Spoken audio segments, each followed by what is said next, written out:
65,000 निजुक्ति 2024 सुधा आपन को आसवाक जाऊँगी ओडिशा गवर्नमेंट रे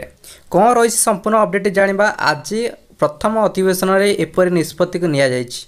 65,000 निजुक्ति आसवाक जाऊँगी आपण मानी 24-25 भितर ही आपको सबकि रिक्वायरमेंट आसवाक जाऊँगी कौन रही संपूर्ण अपडेट जाना ता पूर्व गोटे वीडियो गोटे लाइक कर दिखाँ और चैनल को सब्सक्राइब करूँ और सांगसाथी मान सहित शेयर करूँ समस्त जाना निहाती दरकार चलतु संपूर्ण अपडेट जाना आज प्रथम अधिवेशन में ओडिशा रे 1.5 लाख सरकारी पदवी पूर्ण हेबो बोली निष्पत्ति निया जो 65,000 पदवी आगामी 2 वर्ष भितर पूर्ण हेबो राज्यपाल रघुवीर दास निष्पत्ति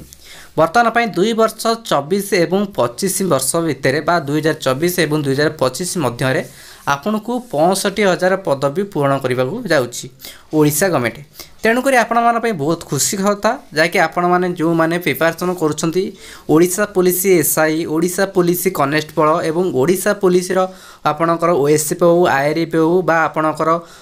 जिते वैकेंसी था आपण एसएसबी हो जहाँ भी थिला आपको बहुत शीघ्र रिक्वायरमेंट आसवाक जाऊँगी ता सहित आपणकर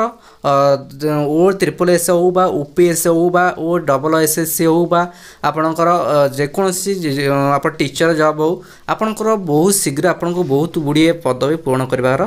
चांसेस आउची बर्तमान ओडिशा रे 1.5 लाख पदवी पूर्ण हेबो बोली आपणकर माननीय मोर राज्यपाल रघुवीर दास निष्पत्ति निया आज प्रथम बैठक में जो आपणकर 65,000 पदवी आगामी 2 वर्ष भितर पूर्ण हेबो जहाँकि 2024 और 2025 आर्थिक वर्ष भितर आपणकर 65,000 पदवी आगामी 2 वर्ष भितर पूर्ण होगा जाऊँगी तेणुक आपण मान बहुत आपण पाखे बहुत गुड़े सुजोग रही कि जो मैंने